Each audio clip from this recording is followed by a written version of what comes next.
Hello and welcome to the News Hour on Trust TV. I am Ayuba Ilya. Thanks for joining. Beginning with security matters, a fierce gun battle between men of the Taraba State Police Command and suspected bandits on the hills of Yoro and Mararaba Kunini in Yoro and local government areas has resulted in the death of an assistant superintendent of police and 3 bandits.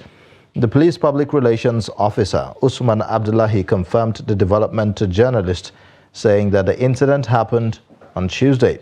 Abdullahi said that the invasion of kidnappers den by the anti-kidnap team of the state command was to rescue the 23 persons that were kidnapped in the early hours of Tuesday. A third-class monarch, 2 police officers and 20 others were kidnapped in Pupule community on Monday. At the end of the encounter, which lasted for over 30 minutes, 3 amongst the bandits were shot dead, while others escaped with varying degrees of gunshot injuries.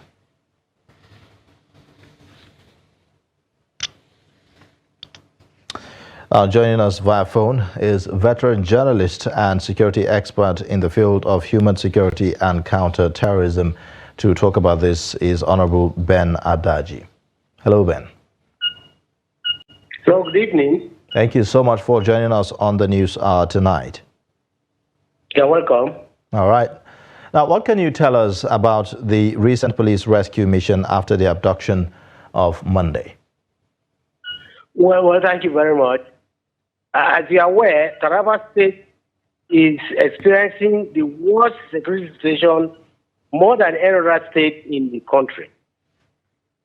In respect of what happened in Yoro local government, in Pupule Yoro local government, yes, the third-class monarch, his wife, his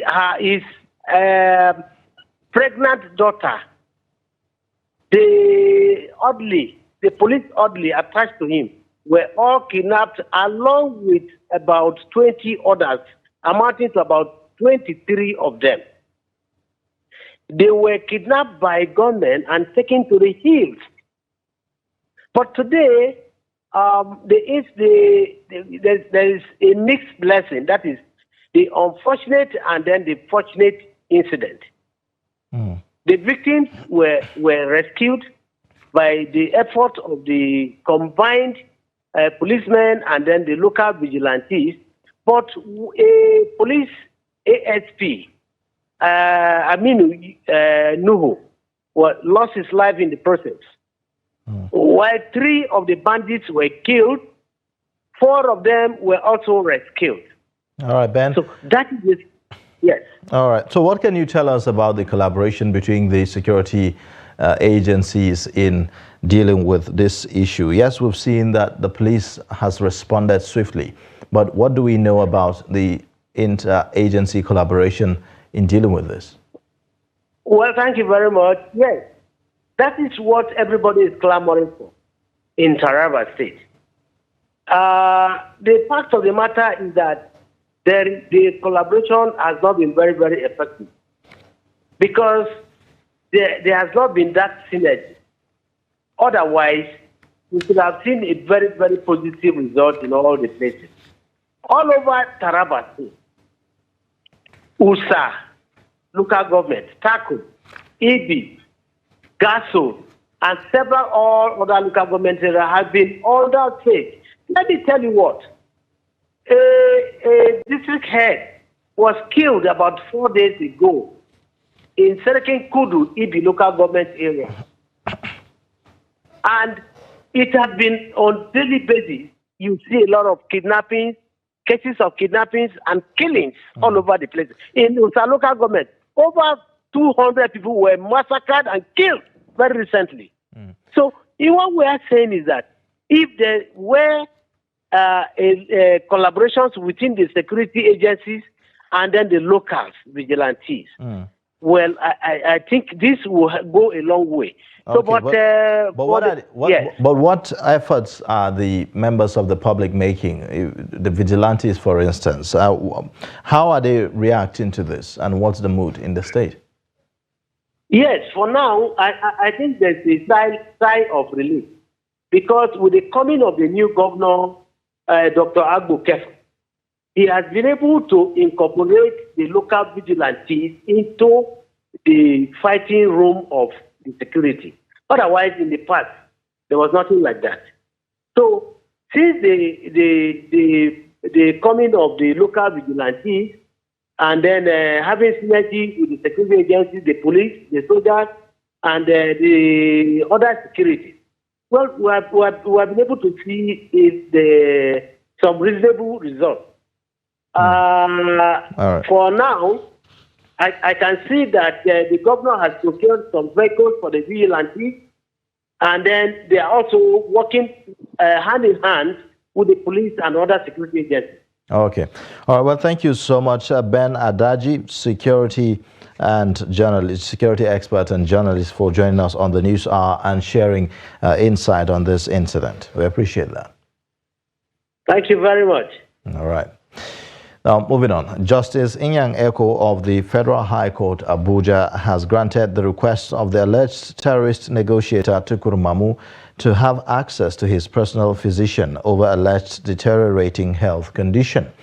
In a ruling, Justice Eko ordered that Mamu's medical doctor should be allowed to treat him, subject to the supervision of the Department of State Services team of physicians. Justice Eko, who agreed with the argument of Mamu's counsel, Johnson Usman, asked the federal government's lawyer, David Kaswe, if the defendant was entitled to his own personal physician, and he responded in the affirmative. He subsequently adjourned the case to February 26 to 28, 2024 for continuation of trial. Mamu is standing trial over his alleged relationship with terrorists that were involved in the Kaduna-bound train attack in 2022. He was arrested on September 6, 2022 by Interpol in Cairo, Egypt, on behalf of the Nigerian government. The Akwa Ibom State chapter of the Nigerian Bar Association on Wednesday shut down courts to protest the abduction of a High Court judge in the state, Honorable Justice Joy Nwana, and the killing of her police orderly. The judge and her driver, while returning to Uyo after court session for the year, were kidnapped on Monday along the Okobo, Esuk, Nwang, and Ndong Ebong Road by gunmen. Her police orderly was killed in the attack, and the NBA chairman in the Oron branch, Torosco Eyene, who led members of the protest, sang solidarity songs and displayed placards with various inscriptions. Speaking while addressing the protesters, Eyene condemned in strong terms the abduction of the judge. A Bayelsa State High Court sitting in Yenogua has sentenced a 32-year-old man, Erenyanante Wealth Good Day, to 10 years imprisonment for unlawful possession of firearms. The convict, an indigene of Nembe Basambiri in Nembe local government area of Bayelsa State, was said to have allegedly carried out an armed robbery operation at a filling station located at Amarata axis of Yenogua, the state capital, on April 11, 2023. The police prosecution team told the court that the convict was subsequently arrested at his residence located at Mbi Road on the April 28, 2023 by men of the anti-kidnapping unit of the State Police Command and charged to court. According to the charged sheet, during the search in his house located along Mbi Road, a locally fabricated English Beretta pistol with 3 rounds of 9mm ammunition were recovered by police operatives. He was later arraigned for unlawful possession of firearms. The presiding judge, Justice Mike Ikabe of Court 13, after hearing the submissions of the prosecuting and defense counsels, sentenced Erenyanante Wealth Good Day to 10 years imprisonment. The former governor of Jigawa State, Sule Lamido, has sacked the National Working Committee of the People's Democratic Party, PDP to resign if they do not have the nerve to protect the Rivers State Governor, Siminalayi Fubara. Lamido, a member of the Board of Trustees of the party, in a message on his Facebook page, berated the leadership of the party for being docile in the face of intra-party wrangling in Rivers and urged them to immediately rise up to the occasion. The former Foreign Affairs Minister also told Governor Fubara not to honor the 8-point resolution of the peace brokered by President Bola Tinubu, adding that the party leadership should be embarrassed by the way and manner they allowed the president to meddle in what should be a party matter. Lamido, who wondered why there is a total absence of the PDP leadership in the saga playing out in the PDP family in Rivers, said that the docility of the leadership of the PDP has become so comatose that President Tinubu of APC, a sworn rival and opponent of the PDP, is now the one brokering peace for the party. He insisted that what President Tinubu did is in the so-called peace meeting is not brokering peace in Rivers State, but using his office to enhance the fortunes of his political party. Now, days after the brokered peace between Governor Fubara of Rivers State and FCT Minister Nyesom Wike over political tensions in the state, legal luminaries remain divided on the impact of the peace deal on ongoing court cases. This comes on the heels of backlash from the political stakeholders who accuse the president of attempting to undermine the supremacy of Nigeria's court. Trust TV's Shafiu Suleiman reports. The controversial peace deal negotiated by President Bola Tinubu has sparked a polarizing debate over the influence of the executive branch on Nigeria's judicial system. While some senior advocates of Nigeria have expressed critical views on the president's intervention, others believe the political intervention will lower the temperature of the oil-rich state in the long run. The President of the Federal Republic of Nigeria is charged by Section 4, or is it 5, of the Constitution of the Federal Republic of Nigeria to deliver, to ensure that the country is governed peace, according to peace, order, and good. So it is his basic duty to ensure that no area of the country dovetails or falls into anarchy. In particular, Rivers State, and I can tell you for free that the history of kidnapping, the history of political violence, or whatever you want to call it, has snowballed and engulfed the entire Southeast, and started from the political crisis in Rivers, especially the post-political conflict in the era of Udili and after Udili. Barrister Joseph Daudu SAN is of the opinion that the president has acted within his capacity to halt the raging political impasse that could add to numerous socio-political conflicts plaguing the nation. The president was absolutely right. There are too many flashpoints. We have not finished solving the Northeast. The Northwest is still there. We're battling with it. The Southeast is a different kettle of fish. Nnamdi Kanu, Supreme Court has decided. Then to allow a new flashpoint to open up in the oil producing center of this country when we're already dead broke. To me, if you ask me, I can tell you for free that it's a political crisis and it's only going to be resolved by political resolution. Let the people who are behind the factions know that at the end of the day, it's the people of Rivers State that will suffer. While the opposition People's Democratic Party (PDP) insists election must hold to fill declared vacant seats of its 27 Rivers lawmakers who are defected to the APC as required by the Constitution, Rivers State stakeholders such as Chief Edwin Clark, amongst others, have derided the president for overstepping his authority by negotiating the New Deal. For political observers, the tensions in Rivers State might have subsided for the moment, but it is far from over. Shapir Suleiman, Trust TV News, Abuja.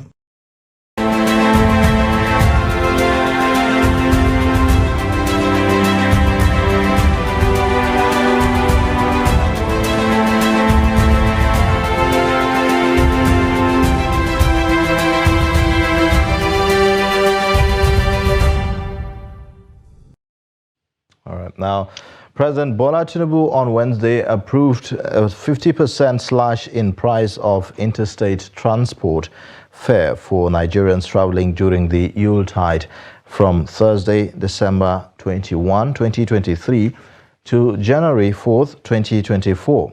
This is as the president approved free rides for commuters on all train services within the period. The Minister of Solid Minerals Development, Dele Alake, announced this to State House correspondents at the Aso Villa on Wednesday.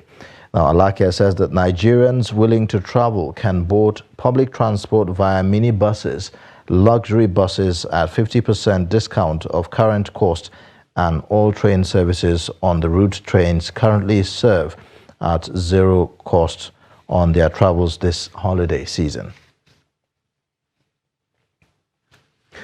The Nigerian Railway Corporation has declared a free train ride from Thursday on all its passenger services. Now, this followed the directive of President Bola Tinubu, who also approved a 50% reduction in the interstate bus fares to enable the people to travel for the Christmas and New Year holidays.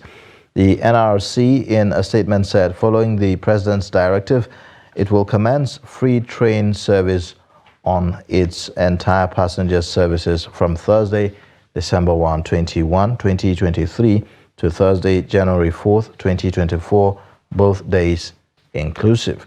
The statement added that passengers are advised to obtain their free tickets via the online e-ticketing platforms only. Tickets will not be issued at any of the corporation's train stations. Now, the month of December, being the last month of the year, is often occasioned by lots of movement in and out of various states across the country as Nigerians seize the opportunity to reunite with family members during the Christmas and New Year celebrations. However, the cost of transportation this year is negatively impacting the ability of Nigerians to embark on these journeys due to the removal of fuel subsidy and the attendant hike in transport fares. Trust TV's Ajibade Praise visited some of the transport companies in Imo State, southeast Nigeria, and filed in this report. I am currently at Egu Road, where most of the transport companies are located. Here you can get buses traveling to various states across the country. We are out to sample the opinions of travelers and feel their pulse on the cost of transportation. At this particular park, most vehicles here are luxurious buses that ply mostly Lagos and other states in the western part of the country. Their route also covers Abuja and other northern states of the country. Most travelers are not happy with the hike in transport fares, which they wish could be lesser. A journey they pay between 8,000 and 10,000 naira formerly has now skyrocketed to 18,000 and 20,000 as the case may be. They are calling on Tinubu-led federal government to wade into the matter and provide some form of relief in that regard. I booked for it Monday night. When I came this evening, that was yesterday, they increased it, so it was not funny at all. The goods, let them just do it, both the price, the fuel price, let them just reduce everything, because it's too much for us to bear. It's too much. It's very, very high.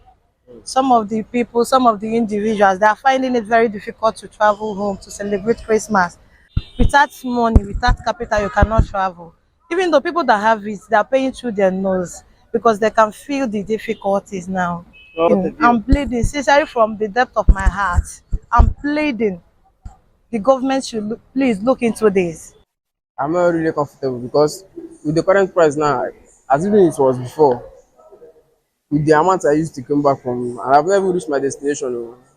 And reaching my destination now is going to take about approximately 2,500 or 3,000. But if it's before, as in maybe 1,200 from here.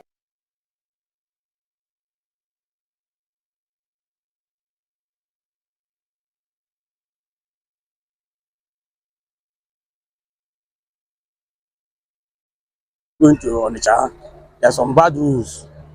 It's not straight like that.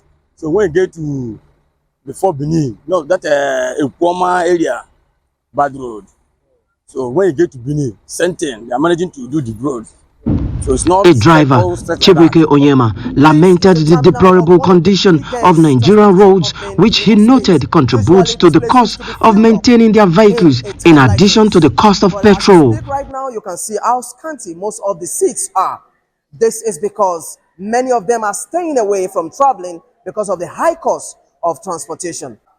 Ajibade Abwofeso, Trust TV News, Owerri. Now, travel in Maiduguri, the Borno state capital, has peaked as travelers rush to get to their destinations ahead of the Christmas and New Year celebrations. In the frenzy of the traveling, however, many are complaining of increased fares, biting economic conditions, and how the situation forced them to leave some of their loved ones behind just to cut cost. Hamisu Matazu, who monitored the situation, now reports. His report is presented from our studio.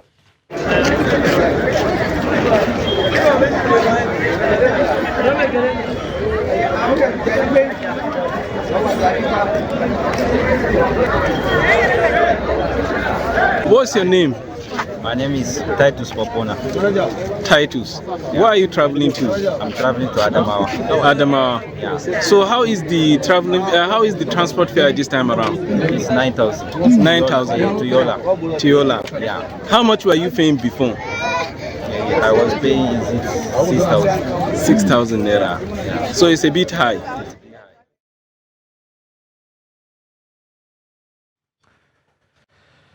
You're watching the News Hour on Trust TV. Coming up shortly. Federal government targets small business to supercharge Nigeria's economy. Details and more after the break. It's time to jackpot for more fun. This season, there are loads of exciting content. Enjoy all the drama, intrigue, suspense, and romance in a wide range of telenovela series, Nollywood movies, Bollywood, kiddies program, and introducing our new kiddies channel, Boing. After 5 years of waiting, the Nigeria Premier Football League is finally back, live and exclusively on Star Times. Enjoy more this season with our jackpot promo. Recharge 2 months on Classic or Super Bouquet and get 14 days free, or recharge 2 months and get upgraded to a higher bouquet. Wow! Recharge now and jackpot for more fun and stand a chance to win Sundial TV and other fantastic gifts. Offer runs till January 20, 2024. Terms and conditions apply. Star Times. Entertain your family.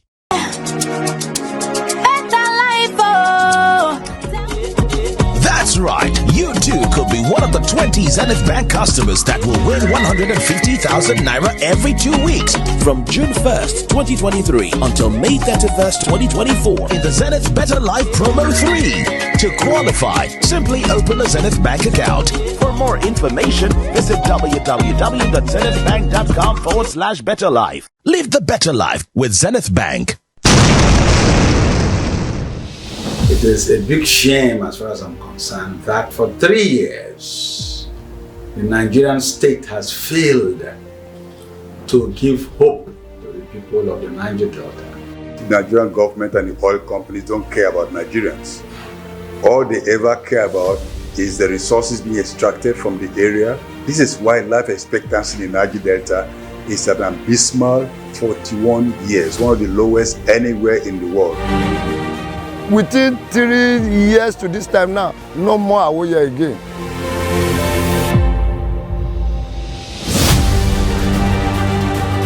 The road should be too born. Before when they come for this award here, they come mess around. They say they will be selling copying. You don't know where the fire they come from down. For instance, down how the fire they come from. You don't know. You make the question, they no fit question. So when you have consistent burning of hydrocarbon, like the one happening in the Ororo oil field, oil well, when you have that, it means that the people who are predominantly fisherfolk and farmers can no longer carry out their trade. The voices of those people needs to be heard. Make the government help we. Now die we there for a year.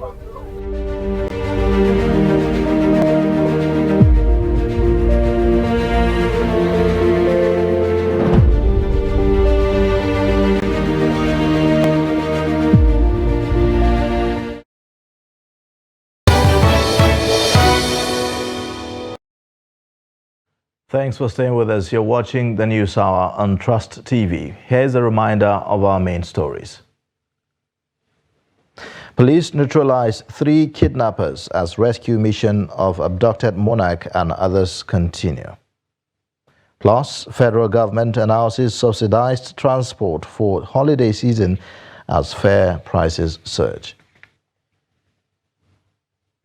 In other news now, business activities at the timber shed section of Mudalawal Market have been paralyzed after the decision by the Bauchi State chapter of the Timber Sellers Association to protest what they referred to as alleged extortion. The association accused the Nigeria Hunters and Forestry Security Group, recently set up by the state government, of forcefully obtaining money from their members on the highways. Trust TV's Adam Imam completes the story. Following the decision by the timber sellers, the market has become shadow of itself as business transactions have been grounded, with trailer loads of timber yet to be offloaded for days. According to them, they are left with no option than to embark on a strike to register their displeasure over what they describe as oppression by government hunters security outfit. What we need in the state is that government should help us to tell this man to stop holding our goods, because our goods is not Bauchi goods. Like you can see, this is Melina wood. It's not, we can't see this kind of wood in Bauchi. According to him, members are losing not less than 3 million daily each time a vehicle load with wood is arrested by the hunters. The chairman of the Hausa section of the Timber Association, Ayuba Abubakar, alleged that for each vehicle arrested, they pay no less than 150,000 naira. The state government has restricted us from taking timber here, so we decided to contribute and buy timber from other states across the country. As we cross different states, we pay them and get receipts. But to our surprise, when we arrived Bauchi, this man with his hunters group impounded our goods, claiming we have not paid anything to the government.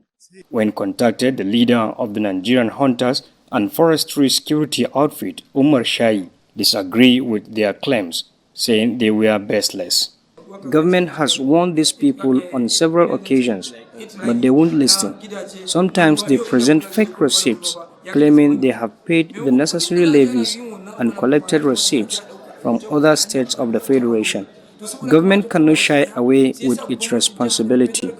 Therefore, anyone found wanting will be charged and prosecuted. That is the job we are doing, and it is for the good of the state. Shai advised them to be law-abiding and ensure that they have genuine evidence of payments to avoid being victimized by the assigned security outfits.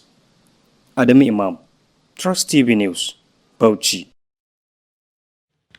The Ogun State Governor Dapo Abiodun has urged Nigerians to renew their faith in God, be resilient and hope for better days in the face of the current socio-economic challenges facing the country. He also said that the challenges confronting the nation are surmountable. Governor Abiodun was speaking at the 2023 Christmas Carol and service of 9 lessons in the state capital, where he also called on them not to lose sight of the values that define them as a people, but continue to love one another. The event attracted the presence of the former President Olusegun Obasanjo, The General Overseer of the Redeemed Christian Church of God, Pastor Enoch Adeboye, and wife, former Governor Olusegun Oshoba, former High Commissioner to the United Kingdom, Sharafa Ishola, and traditional rulers, among other distinguished personalities. I remain humbled and proud, and of course very grateful to be entrusted with your mandate again as your governor for another 4 years. In the spirit of this season of love, let us renew our hope in the Lord for a better tomorrow, despite the daunting challenges around us, both in Nigeria and the world at large. I want to urge you to be perseverant, to be resilient, and ultimately be fervent in your prayers, knowing fully well that there's a bright light at the end of this very tunnel. May this Christmas season be a time of renewal and redemption for us all. And may the spirit of love and unity that permeates these occasions continue to illuminate our hearts, our state, and our dear country throughout the coming year.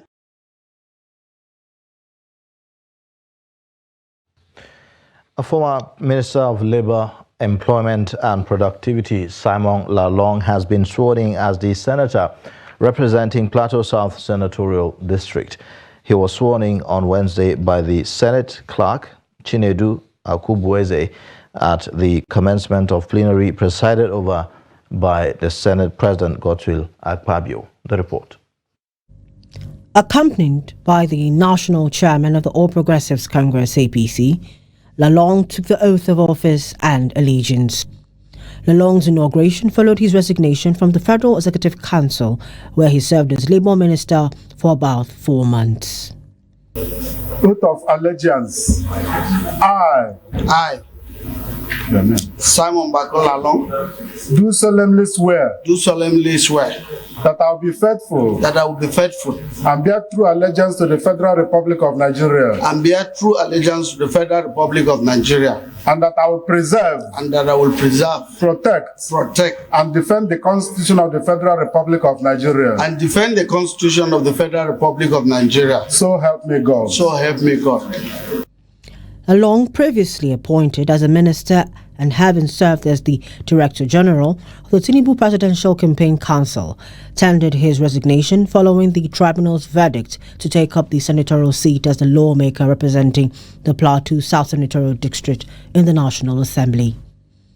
In a similar development, President of the Senate, Godswill Akpabio, has declared 2 senatorial district seats vacant following resignations of Senators David Umahi and Ibrahim Gaidam.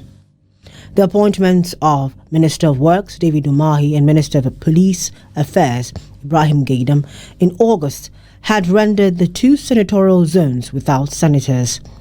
Akpabio's declaration is in accordance with Section 68, subsection 1D, following the assumption of office as ministers of the government of the Federation by Umahi and Gaidam. I hereby declare the seats of Ebonyi South Senatorial District of Ebonyi State and that of Yobe East Senatorial District of Yobe State vacant. This declaration is in accordance with Section 68, subsection 1D of the Constitution of the Federal Republic of Nigeria 1999, following the assumption of office as ministers of the government of the Federation by the previous occupants of those 2 seats, Senator Dave Umahi and distinguished Senator Gaidam Ibrahim.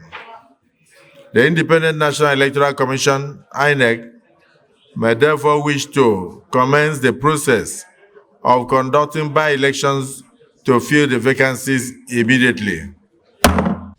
The declaration would enable the Independent National Electoral Commission, INEC, to conduct elections into Yobe East and Ebonyi South senatorial vacant seats. The Federal Capital Territory Internal Revenue Service has disclosed that it generated about 203.1 billion naira for the year 2023, representing a 63% increase from the 124 billion naira it generated in 2022. Acting chairman of the FCT IRS, Haruna Abdullahi, who disclosed this, said that the service hoped to generate about 250 billion naira in 2024. Report had it that the service had generated 98.5 billion naira in 7 months between January and July 2023, as opposed to the 65.7 billion naira generated in 2022 within the same period. And that's why, I don't know if you follow some of my public statements, I've always said, just like we had campaigns around PVCs for us to go and vote, it is important that we carry on the campaign of people filing their returns so that they can have a TCC. So someday you will say, I voted, this is my PVC, and I have paid my taxes, this is my tax clearance certificate. So you have some power to interrogate political leaders as far as I'm concerned. So that's one. So I think it's not just, the reminder is we all have a responsibility to the city and to the nation at large. So that's key on the reminder I would want to give out to certainly all of us as taxpayers and residents of the city. You know, there is no system that is foolproof.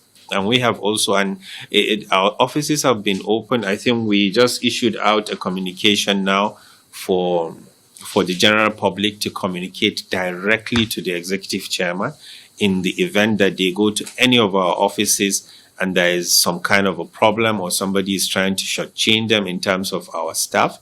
You know, it's not a foolproof system yet. Hopefully in the next 5 years when we conclude the growth stage and we have achieved our vision of being what we want to be, some of these things might disappear, but I don't think so. And we know because we receive complaints from the general public, we analyze these complaints, we investigate those that needs to be investigated, and we deal with them internally if there is the need for that. And it probably is just a miscommunication and all that.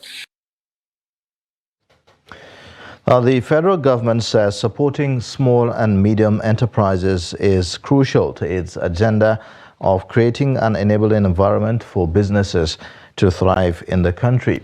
The government also said that it will roll out a 75 billion naira intervention fund in January next year.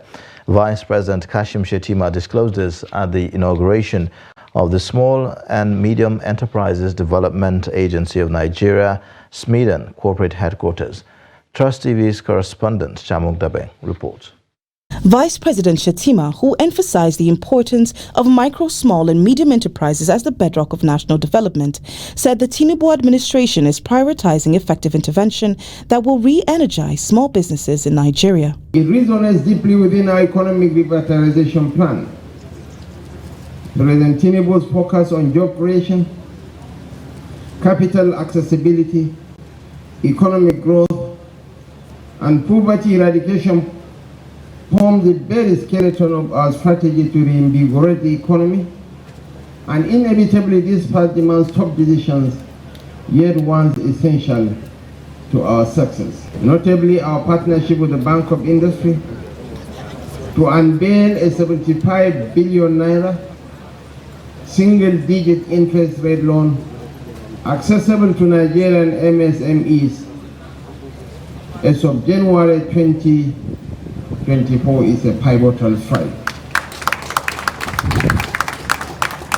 This initiative, supported and anchored by President Bola Ahmed Tinubu, is geared towards fostering a more conducive and enabling business environment. The Director General of the Small and Medium Enterprises Development Agency of Nigeria, SMEDAN, Charles Odi, revealed that Nigeria has lost a staggering number of businesses, which he attributed to several different factors. Your Excellency, upon resumption 2 months ago, we had disturbing statistics that we lost 3 million small businesses.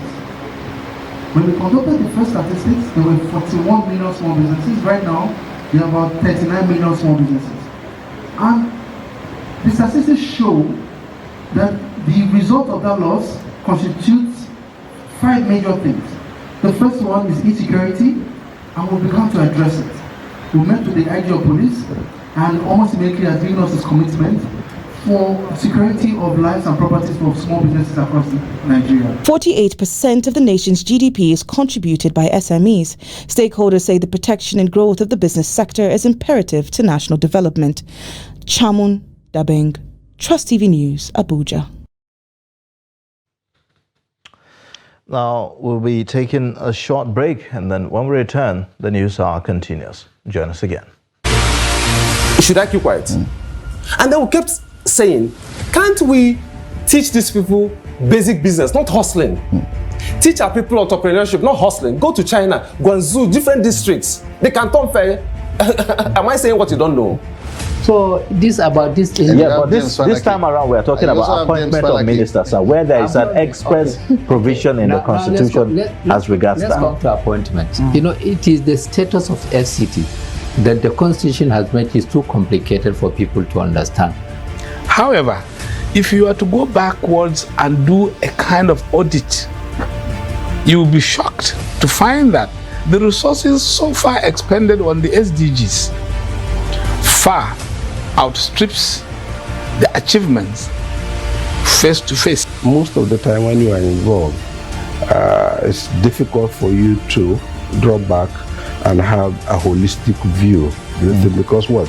Sentiment would always come to play, because all of us would definitely, I had, like I told you yesterday, I was 100% convinced that you cannot say you are qualified without bringing any document.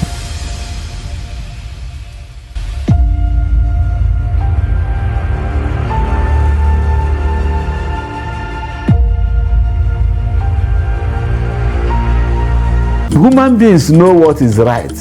If they don't want to do what is right, they will give you 1,001 reasons why they are doing the wrong things. They see themselves as conquerors, and other people have been conquered. When the opposition and the press keep parroting that phrase, government has failed, but we will not be here, hold on, we will not be here, sitting down here, if government has failed. There has been almost total collapse of the security outfit, and the terrorists are taking advantage of this. On that, a country that has about 923 square kilometers of arable land, not more than 2.5% has been cultivated. Of course, you, the Nigerian citizen, will also have your say via our phone-in numbers on your screen. The issue of appointment in Nigeria has become more political than doing the right thing for the country.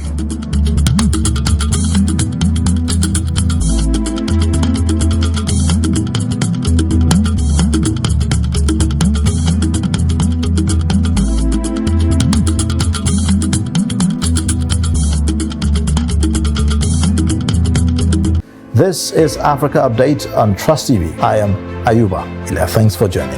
Rest of Africa, stand and make sure that our people understand. And the story of the OAU can be told and retold. It cannot be denied that it made a contribution to the process of decolonization of the continent in many ways. Ethiopia is where it is today in no small part because of the tireless efforts of the African Union and the wisdom of its deeply held belief in the principle of African solution to African problems. The bulk of African countries were under colonial rule in 1945. So they did not take part in the negotiations that established the Bretton Woods institutions. But the African continent is not included in the South-South relations.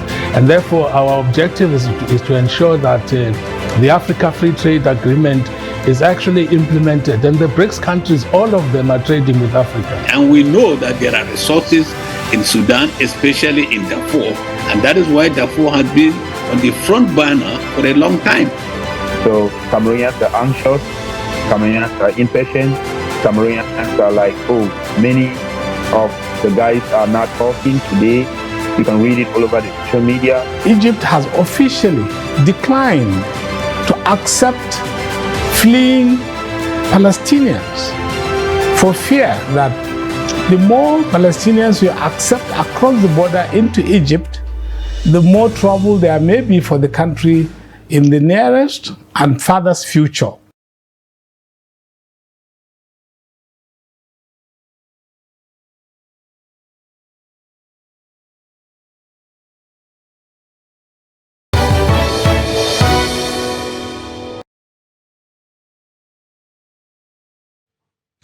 Thanks for staying with us. You're watching the News Hour on Trust TV.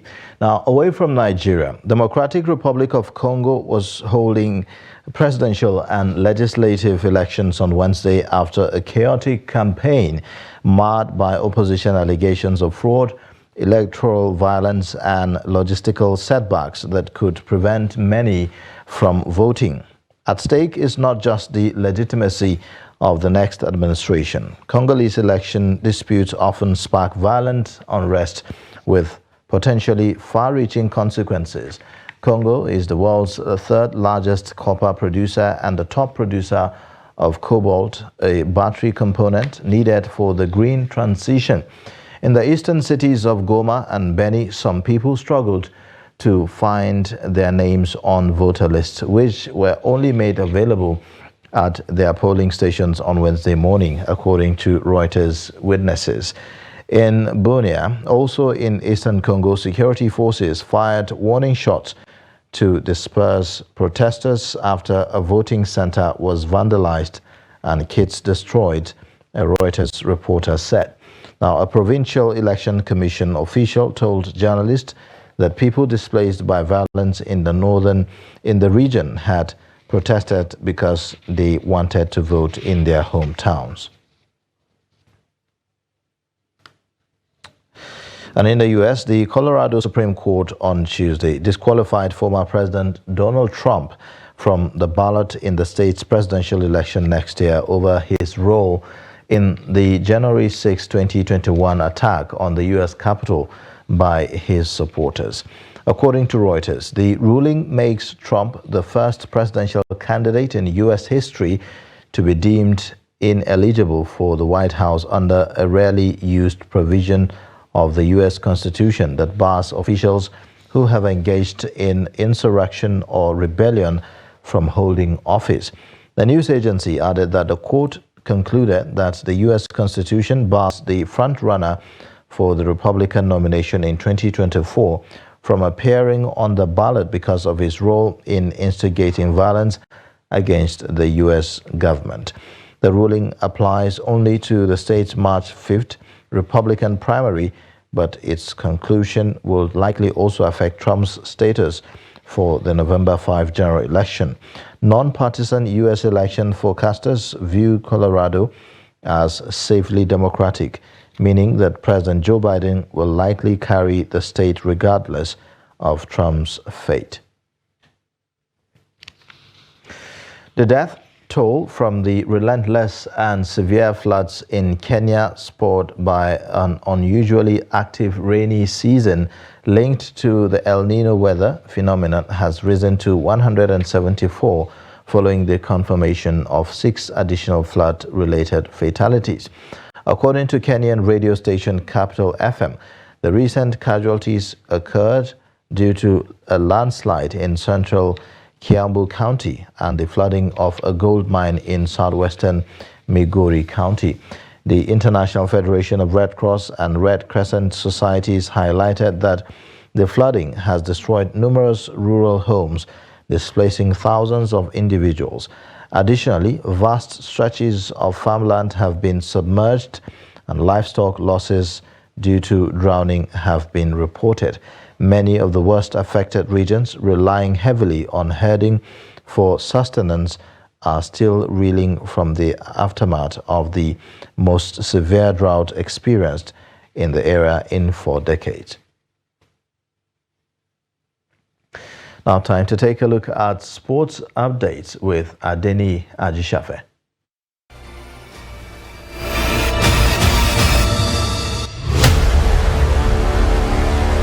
The head coach of Nigeria's under-20 women's national team, Falconers Christopher Danjuma, has called up 22 players to camp ahead of the January 2024 FIFA Under-20 Women's World Cup qualifiers against Burundi. The invited players are expected to resume camp in Abuja on Wednesday, December 27, 2023. The Falconers got to the 3rd round of the qualification series without kicking the ball following the withdrawal of Mauritius. The Falconets beat their opponents from Tanzania 3-2 on aggregate in the second round, setting up a clash with the East Africans. Burundi will host the first leg of the fixture in Bujumbura within the weekend of 12 to 14 January 2024, with the return leg set for MKO Abiola National Stadium, Abuja, on Saturday, 20th January 2024. The winner of both legs will reach the last round of the qualification series. With those matches bid to be played in March of 2024. The full list of invited players has Kende Afuye, Faith Omelana, Adeline Ngbechi, and Shukurat Bakari as goalkeepers. Defenders include Jumoke Alani, Oluwabunmi Shemilore, Ohaigbolam, Shukurat Oladipo, Comfort Folorunsho, Emazuo Edafe, and Rebecca Adegbinle. Midfielders are Taiwo Afolabi, Chinyere Kalu, Aminat Folorunsho, Shukurat Sobowale, Chioma Olise, and Ado Yina. Forwards are Chiamaka Okuchuku, Aminat Bello, Okpeyemi Ajakaye, Chiamaka Osigwe, Chisom Chima, Mary Nkpa, Janet Akekoromaiwe, Oluwayemisi Samuel. Nigerian wrestling sensation Odunayo Adekuroye has set her eyes on the podium finish in the 2024 Paris Olympic Games. The Ondo State-born athlete, who has won the Commonwealth Games on 3 occasions, will be hoping to get to the medal zone this time around. She vowed to meet with her coach on strategies that will guarantee a podium finish, adding that she is tired of missing out on the competition. Kuroye picked the qualification ticket when she secured a bronze medal in the women's 57 kg event in the Wrestling Championship in Belgrade, Serbia in September. And that is it on sports. I am Emmanuel Fashemi.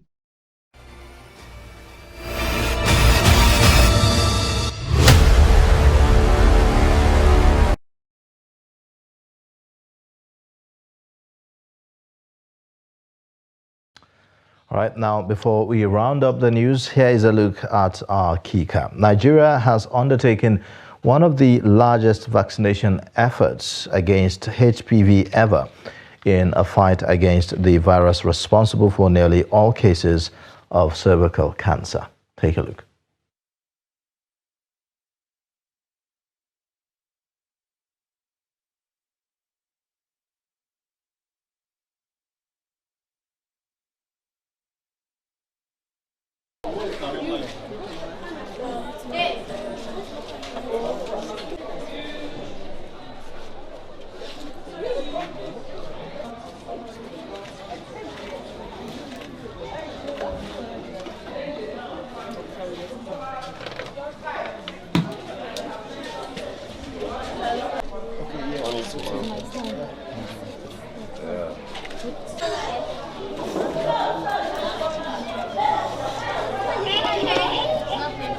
Introducing HPV vaccine into, the routine immunization system is a big milestone, and it's something that I think everyone should take.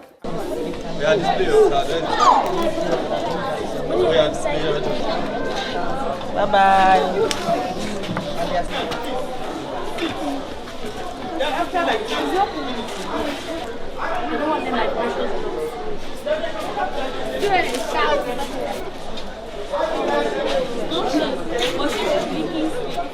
We'll still try to let the child know the importance of that vaccine. We'll let the child know, and when he goes back home, she should let even the parents know. Maybe another time, maybe the parent will find, since maybe this thing is finishing very soon. And if she misses it this time around, maybe next time she should not mix it. Because parents now are developing one kind of attitude. People are afraid of cultism, waiting, a lot of things. So some parents don't welcome such things. But we try to enlighten the children yesterday concerning the importance of the HPV vaccine.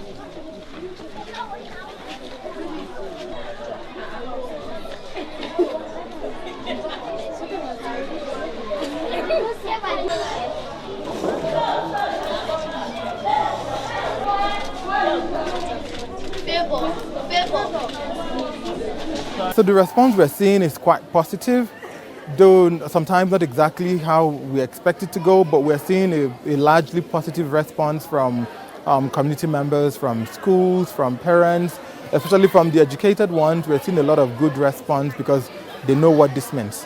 For the more rural, remote areas, a lot of work has also gone in engaging with the traditional and religious leaders to make sure they are also able to pass the message well to their subjects and make sure that they get it. And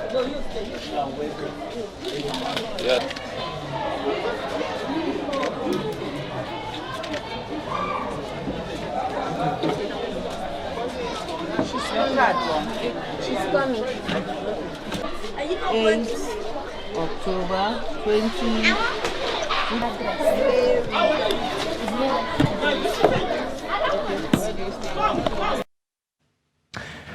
With that, we wrap up the news hour for tonight. In case you've missed, you can always catch up across all our social media platforms and also on our YouTube live stream.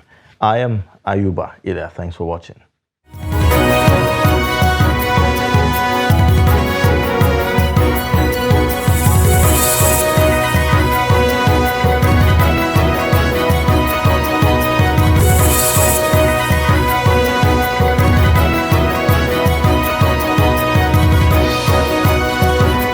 From the Daily Trust News Center, this is the News Hour.